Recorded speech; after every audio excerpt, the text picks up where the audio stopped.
A special camera system is used to inspect inside the chimney flue.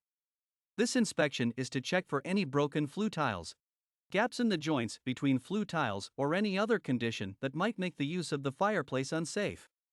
In this example, there are significant gaps between the flue tiles. These gaps can develop for several reasons.